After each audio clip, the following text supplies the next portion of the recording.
Pemirsa, kasus si Raja Prank Cadas Pangeran Sumedang, Jawa Barat, Yana Supriyatna 40 tahun memasuki babak baru. Yana telah ditetapkan sebagai tersangka karena dinilai telah membuat kegaduhan dan kabar bohong atas hilangnya dirinya. Sebagaimana ramai diberitakan, Yana yang merupakan warga dusun Babakan Regol, Desa Sukajaya, Kecamatan Sumedang Selatan, Kabupaten Sumedang tersebut dikabarkan hilang pada Selasa malam 16 November 2021 saat dalam perjalanan pulang ke kampungnya dari sebuah urusan. Sebelum hilang, Yana sempat mengabari istrinya bahwa dia sedang istirahat sekalian sholat di masjid di wilayah Simpang Pamulihan, Sumedang. Saat itu Yana juga mengabarkan bahwa dia bersama seseorang yang baru ketemu yang akan menumpang ikut bersamanya. Namun tak lama kemudian, sang istri kembali menerima pesan dari Yana berupa voice note yang membuatnya panik. Karena voice note tersebut berisi rintihan dan tangisan Yana yang seolah sedang kesakitan. Tentu saja sang istri pun menjadi panik dan ia segera mengabarkan kepada seluruh keluarganya yang kemudian melaporkan hal tersebut ke Polsek Sumedang.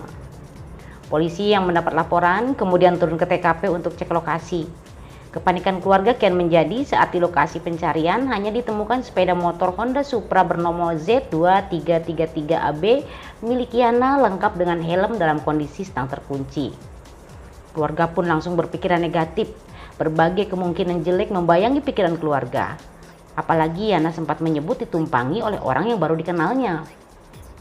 Pencarian pun dimulai, tidak main-main pemirsa.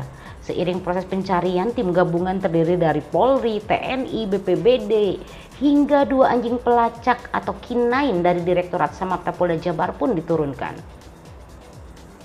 Di tengah proses pencarian yang melelahkan, pada Kamis 18 November 2021, tiba-tiba didapat kabar Yana berada di Dawan antara Majalengka Cirebon dalam kondisi sehat walafiat.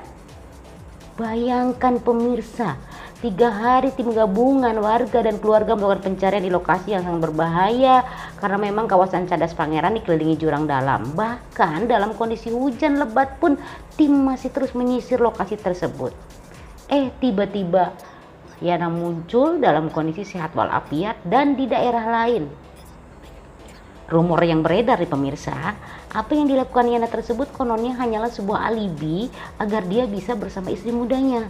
Ada juga yang bilang karena Yana terlilit utang. Namun demikian, rumor tersebut dibantah oleh Yana.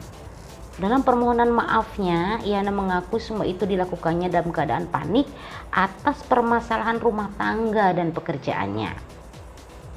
Untuk lebih jelasnya, simak permohonan maaf dari Yana berikut ini. Dari kejahatan di Cadas Pangeran, namun isu lain yang selama ini beredar seperti adanya isu mistis di Cadas Pangeran dan isu saya punya istri kedua.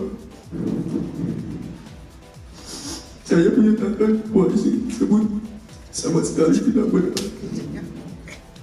Sedangkan isu begalan saya diborong ke jurang. Saya mungkin merupakan atas kasih saya.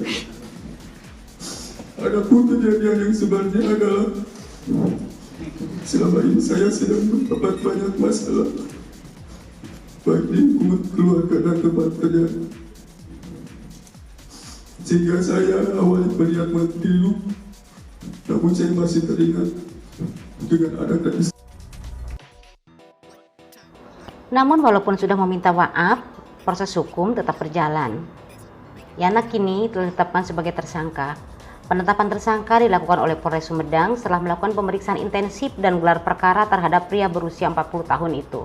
Penetapan tersangka didasari alasan bahwa warga Kabupaten Sumedang itu telah membuat onar publik dan menyebarkan berita bohong atau hoax. Dengan status sebagai tersangka, Yana Supriyatna dijerat pasal 14 ayat 2 Undang-Undang Nomor 1 Tahun 1946 tentang penyebaran berita bohong atau kabar yang membuat keonaran. Ancamannya 3 tahun penjara. Alhamdulillah pada saat itu tiba-tiba muncul. Ya, kita sudah minta bantuan juga kepada Mabes Polri untuk meneliti keberadaan dari handphone tersebut. Dan diketahui, ya, pada saat itu posisinya ada di Cirebon. Ya, ada di Cirebon.